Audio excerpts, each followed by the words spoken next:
Minha amiga, meu amigo, você sabe que o Blog da Cidadania, desde 2016, quando foi criado, até o início deste ano, era o único canal que nunca tinha pedido apoio financeiro para o público. Todos os canais pedem. Eu comecei a pedir agora porque o canal estava ficando defasado com equipamentos antigos e eu precisava de apoio para fazer um canal mais forte para enfrentar o que vem por aí no ano que vem, que não é pouca coisa. Se você considerar nos fazer uma doação, por favor, use o código PIX que está na tela.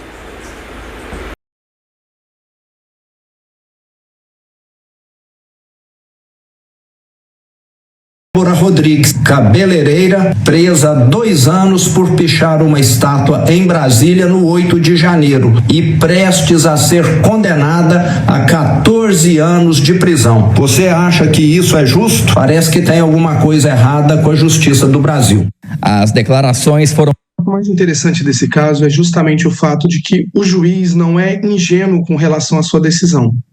Obviamente, ele sabe que essa condenação vinda da instância máxima, que é o Supremo Tribunal Federal, que se entendeu como a instância adequada para julgar a tentativa de golpe do 8 de janeiro, né, e uma decisão a qual não cabe recurso, a não ser a própria Suprema Corte, né, no momento em que ela toma essa decisão, quer dizer, o juiz sabe evidentemente que do ponto de vista jurídico, essa decisão será revertida pelo ministro Alexandre de Moraes ou pelo Supremo Tribunal Federal, né? Quer dizer, a decisão dele é evidentemente uma decisão política, de tensionar essa situação, de criar uma tensão com o Supremo Tribunal Federal, porque existe um argumento comum entre uma série de apoiadores do bolsonarismo, né?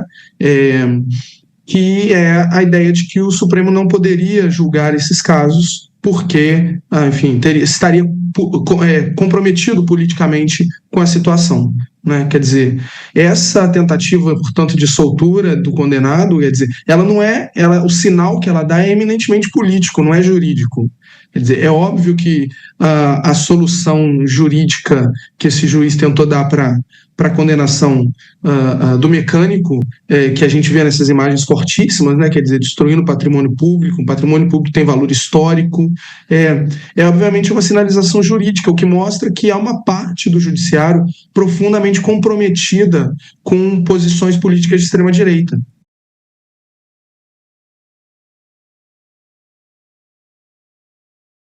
Bom dia, senhoras e senhores. Hoje é 21 de junho de 2025. São 11 horas e 30 minutos. Veja só você, não é? O que parece que é, geralmente é. E não deu outra, né? O sujeito é bolsonarista e é muito ligado ao bolsonarismo e mais especificamente a esse bolsonarista que governa Minas Gerais. É impressionante como o Alexandre de Moraes matou essa charada logo, rapidamente, e colocou inclusive a Polícia Federal atrás dele, tá? Mais uma notícia que a Polícia Federal está atrás desse juiz. Muito bem, aqui é o mandado de prisão que nós mostramos ontem, no vídeo ontem à noite, sexta-feira à noite, né? Vídeo que publicamos aqui, reportagem.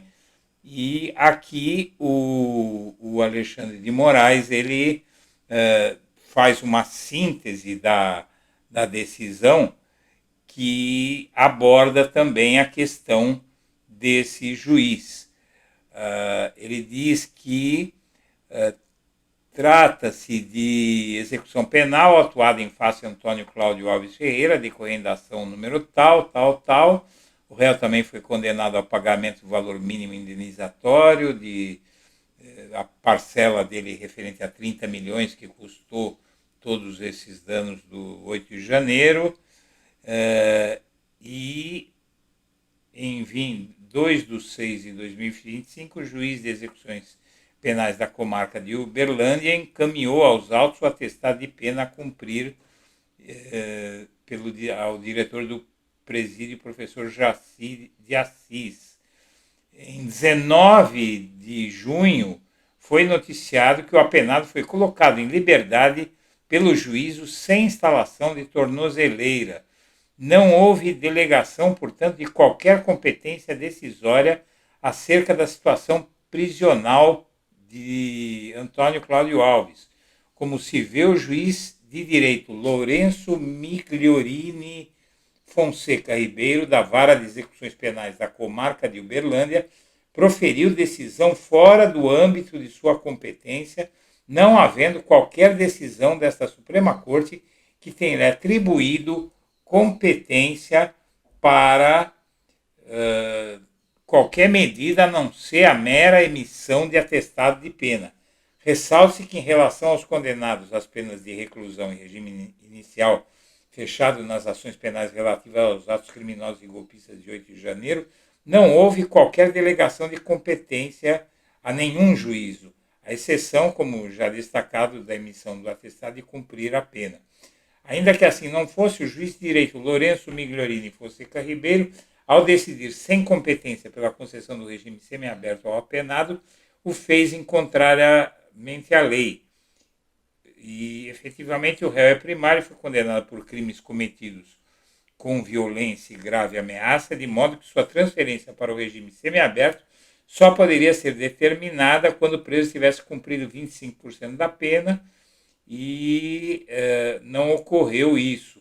Antônio Cláudio Ferreira ter ocorrido em contrariedade à expressão legal foi efetivada a partir da decisão proferida pelo juiz Lourenço Migliorini Fonseca Ribeiro e deve, portanto, ser devidamente apurada pela autoridade policial. Essa autoridade policial é a Polícia Federal.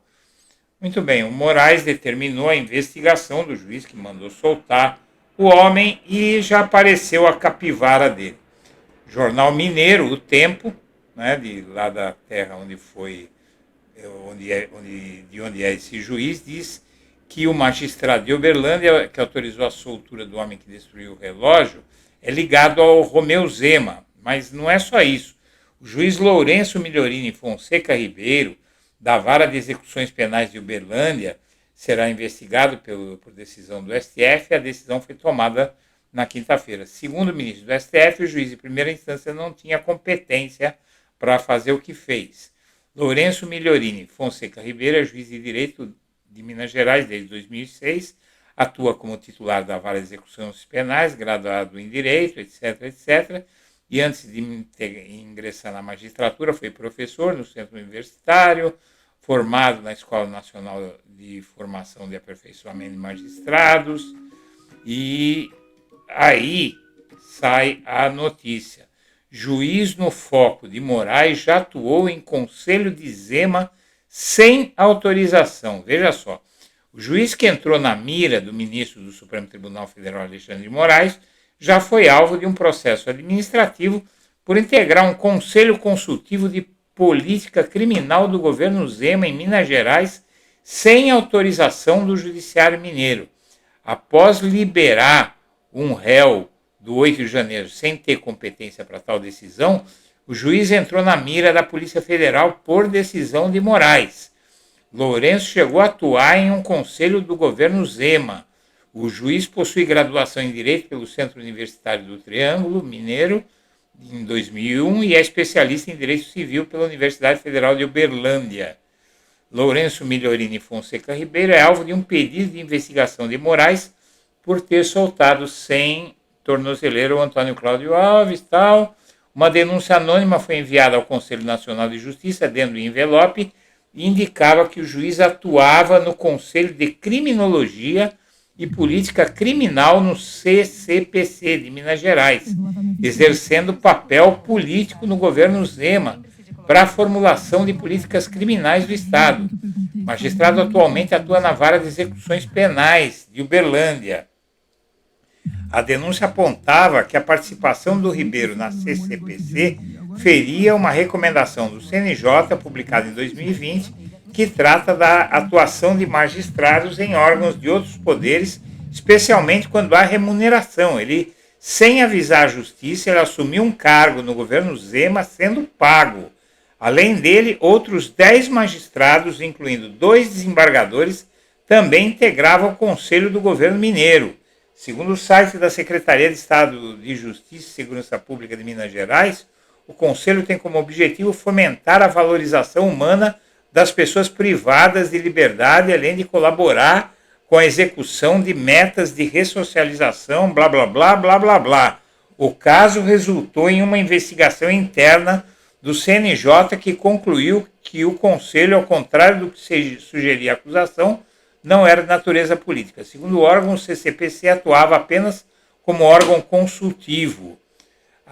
Ainda assim, o CNJ apontou que o magistrado, agora alvo de Moraes, violou recomendação formal do próprio Conselho de 2020 e, segundo a norma, juízes que desejam integrar conselhos, mesmo sem remuneração e mesmo em funções consultivas, devem solicitar autorização prévia. Na verdade, o mais importante não é isso, né? Mas vamos terminar aqui. Lourenço entrou no alvo de Moraes, a gente já sabe por quê, e o homem já foi capturado. E, na verdade, o que interessa nessa história aqui é que esse sujeito é ligado ao bolsonarismo, porque é mais bolsonarista que Zema, impossível, né? Então, na verdade, já está comprovado que é um juiz bolsonarista que atuou com viés político nesse caso, o que é muito grave, e isso vai acarretar uma bela de uma punição. Se ele não foi punido adequadamente na vez anterior, agora ele será.